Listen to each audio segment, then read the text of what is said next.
Hello everybody, welcome back to Vinyl Junkie Record Shop. My name is Mike, and I'm just going to do a quick video of to show you guys an album I received just yesterday, and I'm going to lump that into the category of one of my truly finest finds of a very long time.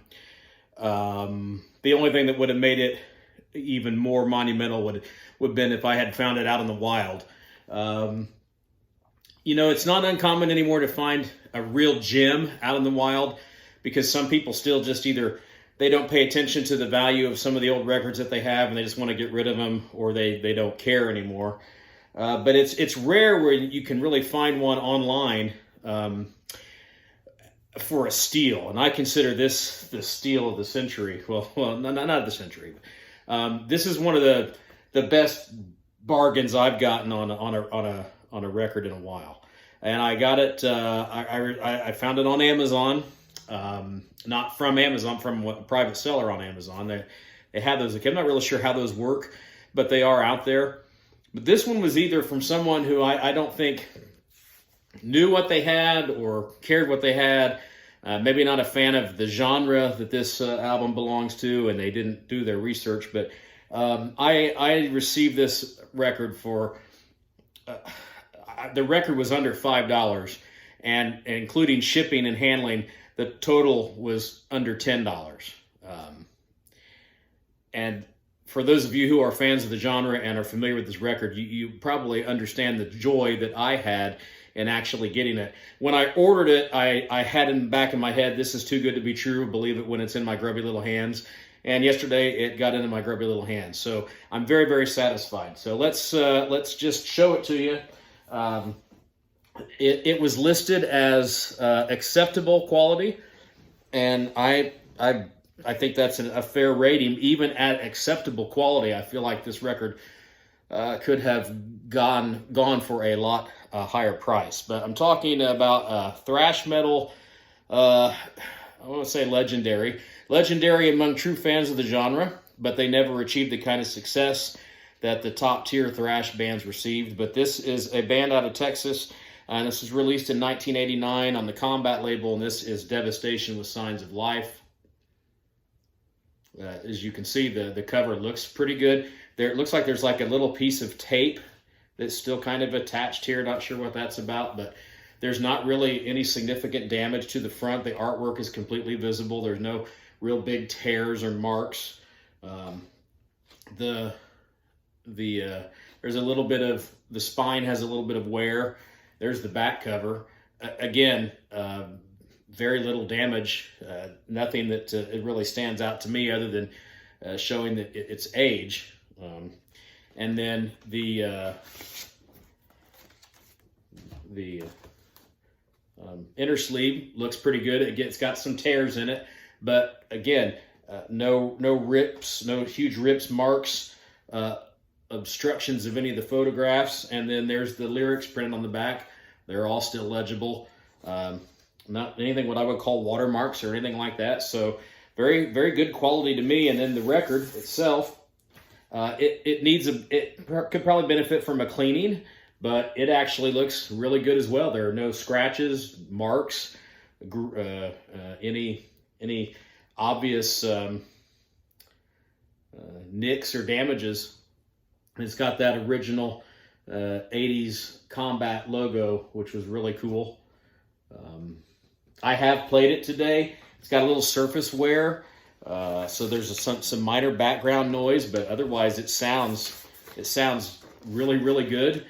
And wow, like I said, the asking price on this thing was like, I want to say it was $4.97. So for under $5 for the actual cost of the record, it was another $3.99 or $4 to ship it. But I got this for under $10.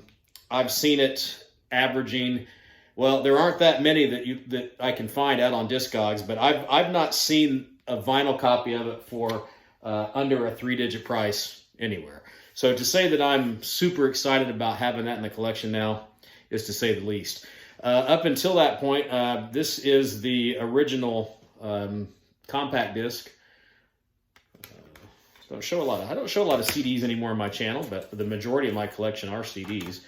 Again, just to kind of see the only real difference in the photos, or those are kind of like full photos, and on the bottom, yeah, they're actually they're cut off just a little bit.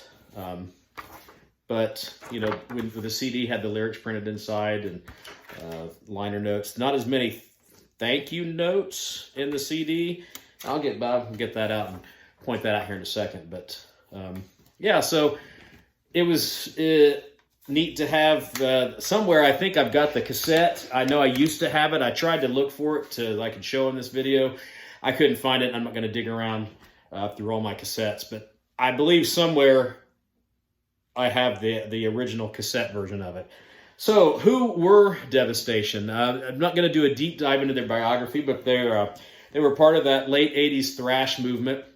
This band originated out of Texas. They consisted of, I'll probably get these names wrong, even though I've known them, I've recognized these names for all these years.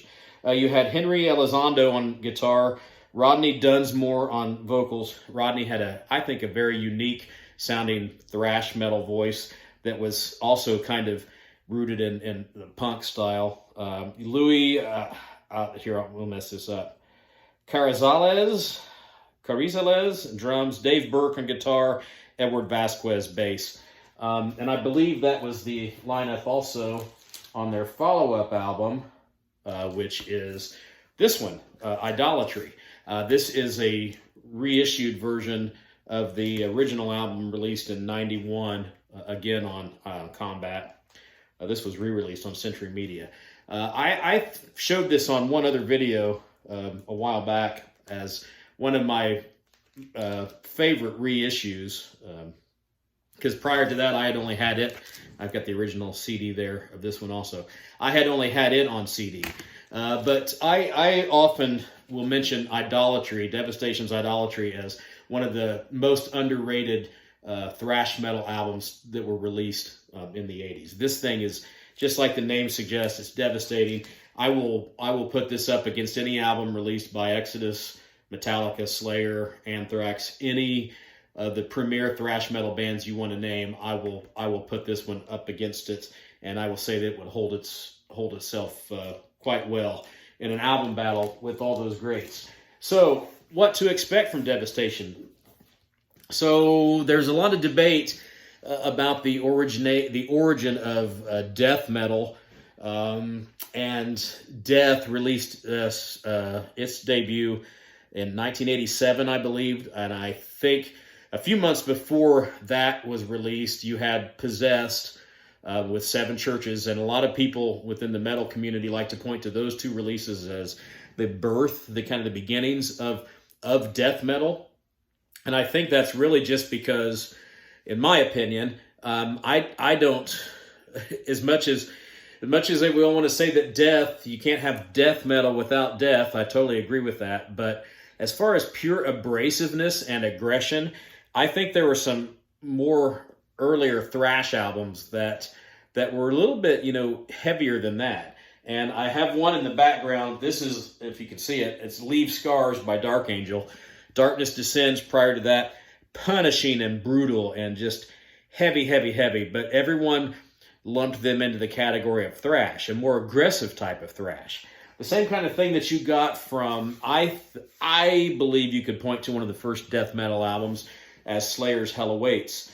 The sound on Hell Awaits is drastically more aggressive and potent than on Show No Mercy. I truly believe that. Show No Mercy, to me, was a bit more polished and speedy, but Hell Awaits had a dirty, punishing, bludgeoning guitar sound.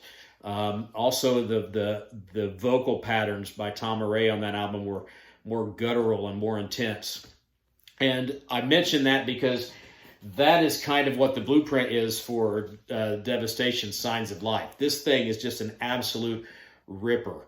The speed is so ferocious, yet the band plays so tight, and everything is held together very well, very much like Dark Angel. Rodney Dunsmore's vocal delivery was kind of very punkish. I sensed a lot of similarities to like I'll use examples like Cryptic Slaughter, Anchor Wat. Those are actually some bands that are mentioned in the liner notes that they thank. But that vocal style, it's harsh and it sounds like a thrash metal vocalist, but there's that I call it word salad, where these guys spewed so many vocal lines into a phrase that the speed of the music didn't allow for all the lines to really be delivered with clarity. So you really have to pay attention to follow along in the lyrics. And admittedly, I was not a big fan of that particular style. I like to hear the vocals of a song. I like to hear what I'm saying. So the vocal delivery of bands like Overkill and Metallica and Testament were more enjoyable to me than, say, some of the vocal deliveries of Dark Angel, of Devastation, of even Hell Awaits, which I think the vocals were cleaned up a lot more, even on Rain and Blood. But Hell Awaits, man, that was, I remember hearing that for the first time and thinking that was some of the heaviest, most evil stuff that I had ever heard. So I only talk about those to kind of set the tone for what you're going to get with Devastation. So again, I think both of these albums, Signs of Life, a lot of speed, aggression, but some really great breakdowns within the songs to give you those slower mid-pace riffs, that's what I like about thrash metal. I've always preferred that over the speed. I appreciate the speed and the headbanging, but I like those grinding guitar riffs that just really bludgeon you with their beefiness and their intensity, and you get so much of that here. You see in the album or the photo, Rodney Dunsmore's wearing a Creator T-shirt, and I think that the German bands of that time, Creator, Sodom, more Creator, were of that style too, where you had the really precise and raw speed and aggression, and the vocal delivery very similar, which again is probably why I wasn't as much into those German bands as I was the American bands. You could also even, I think, look at Sabbath and Martin Valkyrie. I'm going to get that wrong. Anyway, his vocal delivery was kind of like that. He was putting a lot of words into a short span, and to me that always made that a little bit difficult to digest. But musically, this thing is absolutely sonic. I highly recommend, if you're a fan of thrash metal and you're not familiar with Devastation, check out these two. There's a debut album before this. Honestly, the title of it's not coming to my mind. I've never had it. I've never even seen it. I've always kind of considered this as their debut album, even though it's not. This was their major Combat Records major label debut. But these two records are excellent, and so happy to have an original copy of this. I just can't believe that I found this, and this is one of the jewels of my collection. So happy to have it. So if you come across one and it's in your price range, grab it. Definitely check out this reissue of Idolatry. It's a fantastic album as well. And again, there's the two CDs. I've got those now. So yeah, really great find. Solid. Happy to have it. Every once in a while, some of those things that sound too good to be true end up being true, and you come out with something amazing. And that is the joy of record collecting, and that's why I still do it, and that's why you guys should still do it. And let me know what you think. Hit the comments. If you're new to my channel, thanks for stopping by. Hit like and subscribe. I've got 300 subscribers. I'm trying to get to 500. And if I get to 500, I'll even think about maybe one day having 1,000, but that's just a pipe dream. So anyway, let me know what you think. If you're a fan of Devastation, let me know what you think of these two albums. If you've ever found either of these two, let me know where you found them at. And let me know if you're if these are on your Grail list, or because these are two amazing thrash metal albums from the late 80s, early 90s, and I highly recommend them again if you've not checked them out. So hey, thanks for stopping by, and I'll see you next time.